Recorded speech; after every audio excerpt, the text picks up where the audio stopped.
जय श्री कृष्ण। राधे राधे।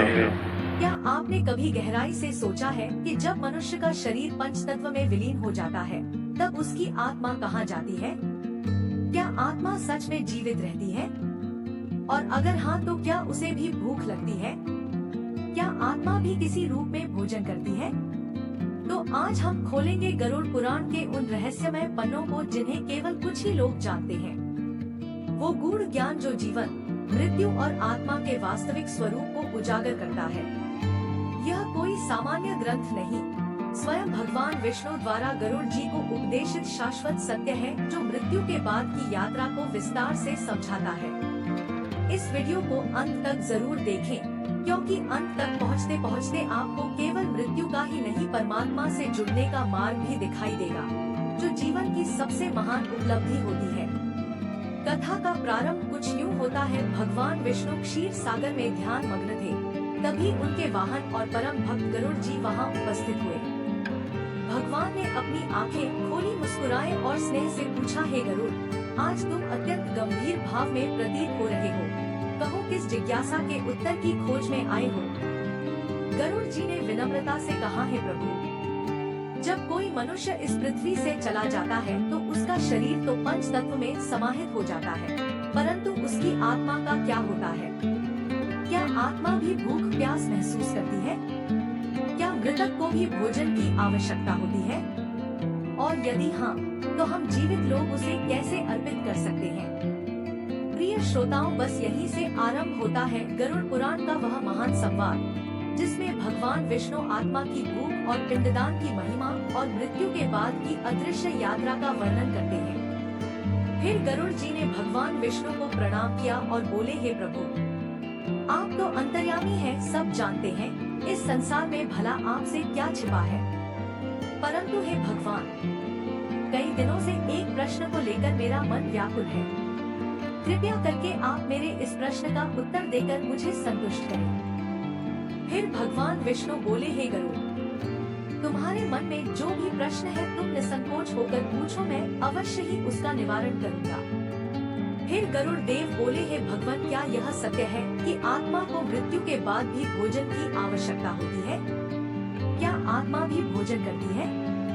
और यदि हाँ, तो क्या खाती है और उन्हें भोजन कहाँ से प्राप्त होता है? फिर भगवान विष्णु मंद मुस्कान के साथ बोले, हे गरुड़, आपने बहुत ही उचित प्रश्न किया है जो संपूर्ण संसार के लिए कल्याणकारी है।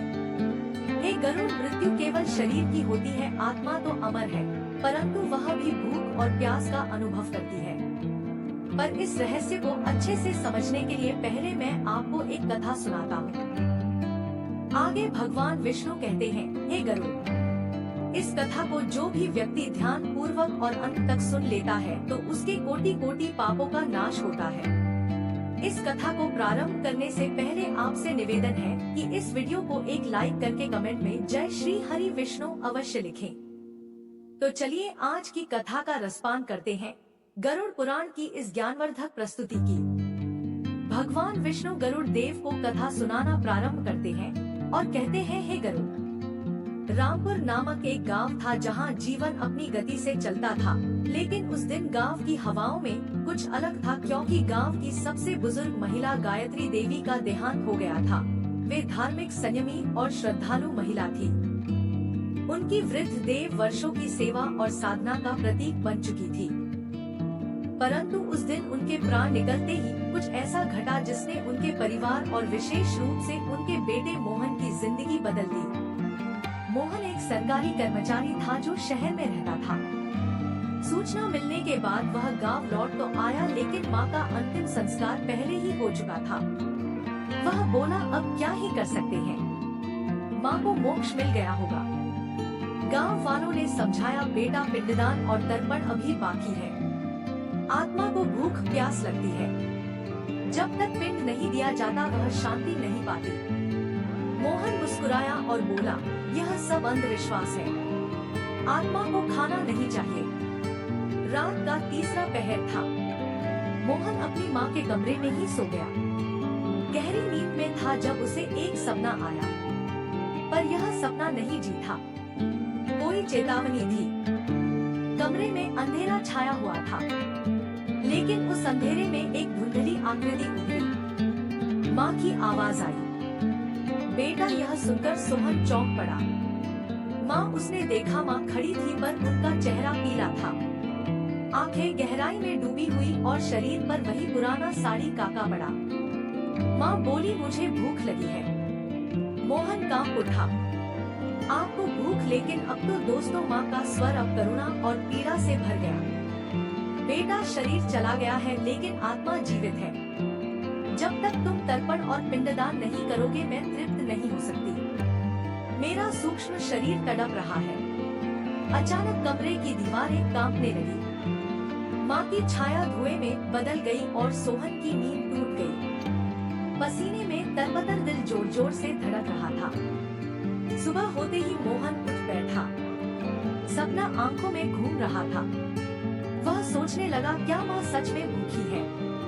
क्या यह सिर्फ मेरा वहम है या कोई संकेत? उसी समय गांव के पुजारी उसके घर आए और बोले, बेटा, तुम्हारे पिता ने जब तुम्हारे दादा के लिए पिंडदान नहीं किया था तब भी घर में अजीब घटनाएं होने लगी थी। तुम्हारी माँ धार्मिक थी इसलिए वे तुम्हें संकेत दे रही है। अब भी समय है।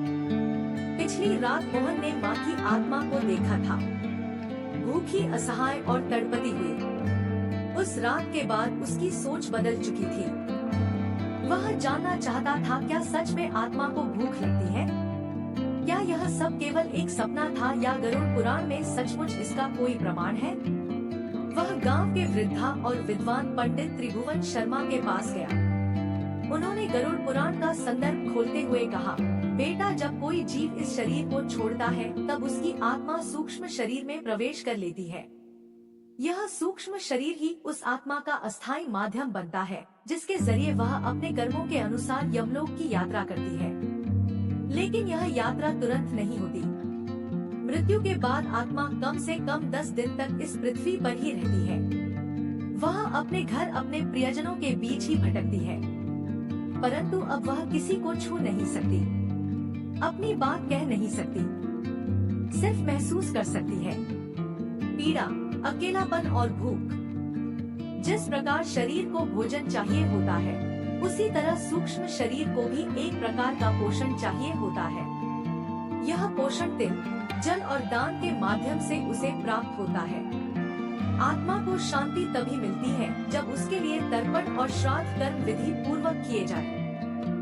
गरुड़ पुराण में लिखा है, यदा यदा शरीर तक आत्मा यम लोकम गच्छति तदा तस्म तर्पण दत्तम चेतात्म सुधारता भवति। अर्थात यदि आत्मा के लिए तर्पण न किया जाए तो वह क्षुधा से व्याकुल हो जाती है।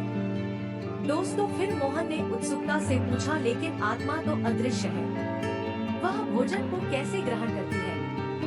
पंडित जी मुस्कुराए और बोले, बिल्कुल सही प्रश्न। आत्मा स्वयं भोजन नहीं खा सकती क्योंकि उसमें स्थूल शरीर नहीं होता। लेकिन जब परिवारजन श्रद्धा और मंत्रों के साथ तर्पण और पिंडदान करते हैं तो वह सूक्ष्म ऊर्जा के रूप में आत्मा तक पहुंचता है। वह भाव को ग्रहण करती है, पदार्थ को नहीं। यदि तर्पण श्रद्धा और प्रेम से किया जाता है तो आत्मा तृप्त हो जाती है, लेकिन यदि इसे उपेक्षा से किया गया या बिल्कुल ना किया गया तो आत्मा भूखी रह जाती है। यह सुनकर सोहन भयभीत हो गया। फिर पंडित जी बोले, जब आत्मा को उसकी भूख का समाधान नहीं मिलता तो वह धीरे धीरे क्रोधित और व्याकुल हो जाती है। कई बार वह घर के सदस्यों को संकेत देती है। स्वप्न में आना, किसी की तबीयत खराब होना, घर में अशांति फैलना, यहाँ तक कि पितृदोष उत्पन्न हो जाना, यह सब आत्मा की असंतुष्टि के लक्षण हैं। पिंडदान मृत आत्मा के लिए वही है जो किसी यात्री के लिए रास्ते का भोजन होता है। जब पिंडदान विधि पूर्वक होता है, तिलकुश जल और मंत्रों के साथ, तब आत्मा को वह ऊर्जा मिलती है जिससे वह यमलोक की यात्रा पूरी कर पाती है। बिना पिंडदान के आत्मा भटकती है और कई बार प्रेत बन जाती है। 10वें एकादश द्वादश दिन किए गए कर्म आत्मा के लिए भोजन और विश्राम का कार्य करते हैं। फिर 1 वर्ष तक प्रतिमा श्राद्धा और पितृपक्ष में तर्पण, यह सब मिलकर आत्मा को मोक्ष की दिशा में भेजते हैं। अब मोहन मौन था, लेकिन उसका हृदय संकल्प से भर चुका था। वह बोला, मैं माँ के लिए विधि पूर्वक पिंडदान करूँगा। उन्हें भूख नहीं लगनी चाहिए, यह मेरा पुत्र धर्म है। मोहन अब आत्मा की भूख और उसकी पीड़ा को समझ चुका था।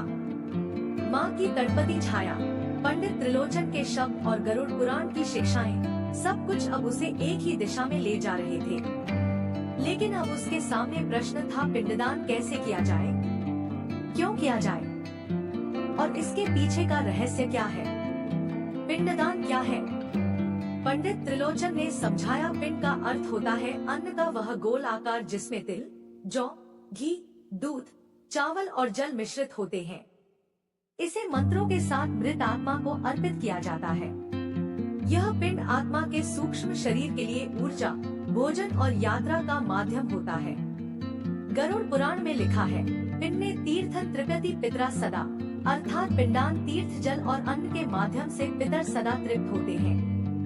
मृत्यु के बाद के 10 दिन विशेष महत्व रखते हैं। हर दिन विशेष मंत्रों के साथ आत्मा को एक एक पिंड समर्पित किया जाता है। हर दिन का एक उद्देश्य होता है। पहले दिन मृत्यु की पीड़ा से मुक्ति, तीसरे दिन सूक्ष्म शरीर का निर्माण, 7वें दिन यात्रा के मार्ग पर सहारा, 10वें दिन आत्मा की स्थिरता और तृप्ति। पंडित जी बोले, हिंदू शास्त्रों में कर्म कांड केवल प्रतीक नहीं, एक गहरा मनोवैज्ञानिक और ऊर्जा आधारित विज्ञान है। पिंडदान में प्रयुक्त तिल नकारात्मक ऊर्जा को शुद्ध करता है। जल भावनाओं का माध्यम बनता है। जब परिवारजन प्रेम, श्रद्धा और समर्पण से पिंड देते हैं, तो उस ऊर्जा को आत्मा ग्रहण करती है, जिससे वह या तो मुक्त होती है या अगले जन्म की ओर अग्रसर होती है। पिंडदान क्यों अनिवार्य है? तो हम आपको बता दें कि यदि पिंडदान नहीं किया गया तो आत्मा भूखी रह जाती है, वह भटकती रहती है। प्रेत या असमाधान रूप में परिवार पर पितृदोष उत्पन्न हो सकता है। व्यक्ति आध्यात्मिक दृष्टि से आगे नहीं बढ़ पाता। गरुड़ पुराण में चेतावनी दी गई है, यो न ददाति पितः पिंडम स्वभाविक, पापी न अपनोति सुख कदाचित। अर्थात जो पिंडदान नहीं करता वह पापी कहलाता है और उसे कभी सुख की प्राप्ति नहीं होती। अब मोहन ने निश्चय किया कि वह माँ के लिए संपूर्ण विधि से पिंडदान करेगा। गांव के सभी ब्राह्मणों को बुलाया गया। घर के आंगन में कुश का आसन बिछाया गया। तिल और जल से बनी पिंड अर्पित की गई। हर मंत्र के साथ मोहन की आंखें नम थी। अंतिम मंत्र के समय हवा की गति थम गई। एक शांति का अनुभव हुआ, जैसे कोई अधूरा संदेश पूरा हो गया हो। और मोहन को माँ की मुस्कुराती छाया दिखाई दी। अब वो भूखी नहीं थी, शांत थी और धीरे धीरे धुएं विलीन हो गई। मोहन ने विधिपूर्वक पिंडदान कर दिया था। माँ की आत्मा को एक क्षण के लिए शांति मिलती दिखाई दी, लेकिन पंडित त्रिलोचन के चेहरे पर अभी भी चिंता की रेखाएं थी। मोहन ने पूछा, क्या अब माँ को शांति मिल गई? पंडित जी बोले, पिंडदान तो प्रथम चरण है पुत्र, लेकिन तर्पण और श्राद्धा कर्म यदि ना किए जाए तो आत्मा पुनः पीड़ा से घिर सकती है और कभी कभी प्रेत बन जाती है। यह सुनकर मोहन स्तब्ध रह गया। क्या मेरी माँ भटक भी सकती थी? पंडित जी ने गरुड़ पुराण का रहस्य खोला। गरुड़ पुराण में बताया गया है कि जब आत्मा को उचित पिंडदान, तर्पण, श्राद्धा और यम के नाम की क्रियाएं नहीं मिलती, तब वह आत्मा स्थूल जगत के प्रति आसक्त हो जाती है। वो इस संसार को छोड़ नहीं पाती, क्योंकि भूख, मोह, परिवार की चिंता और अधूरी इच्छाएं उसे बांध लेती हैं। तब वह आत्मा पिशाच, प्रेत या भूत जैसी योनि में प्रवेश कर सकती है। जो व्यक्ति पाप कर्मों के साथ मरता है और जिसे तर्पण नहीं मिलता, वह प्रेत योनि को प्राप्त करता है और बंधन में फंसा रहता है। प्रेत योनि कोई स्थायी नरक नहीं, बल्कि एक बीज की दशा है, जहां आत्मा ना तो मृत होती है ना जीवित। वो हर समय अशांति में रहती है, किसी माध्यम से संवाद करना चाहती है। फिर मोहन ने घबराकर पूछा, मैंने तो माँ का पिंडदान कर दिया, फिर भी क्या वे भटक सकती थी? पंडित जी बोले, यदि पिंडदान के बाद श्राद्धा और वार्षिक तर्पण ना किए जाए तो आत्मा को पूर्ण शांति नहीं मिलती, वह अधूरी रह जाती है। जैसे किसी भूखे को केवल पानी मिल जाए लेकिन अन्न नहीं, यही अधूरी तृप्ति कभी कभी प्रेत बनती है। मोहन ने माँ की आत्मा की शांति के लिए पिंडदान, तर्पण और पितृ दोष से मुक्ति का संकल्प लिया, परंतु उसके मन में एक अंतिम प्रश्न अभी भी शेष था। क्या आत्मा वास्तव में भोजन करती है? अगर हाँ तो कैसे? इस प्रश्न को लेकर वह पुण्य पहुंचा ऋषि पुरोहित त्रिलोचन के पास, जो गरुड़ पुराण के ज्ञाता थे। अब आरंभ होता है उस प्रश्न का उत्तर जो मृत्यु से परे है। भगवान विष्णु गरुड़ जिसे कहते हैं देह विहीनों की जीव, आत्मा नाट्य जति भोजनाभिलाषम, अर्थात शरीर छूट जाने पर भी आत्मा भोजन की इच्छा नहीं छोड़ती।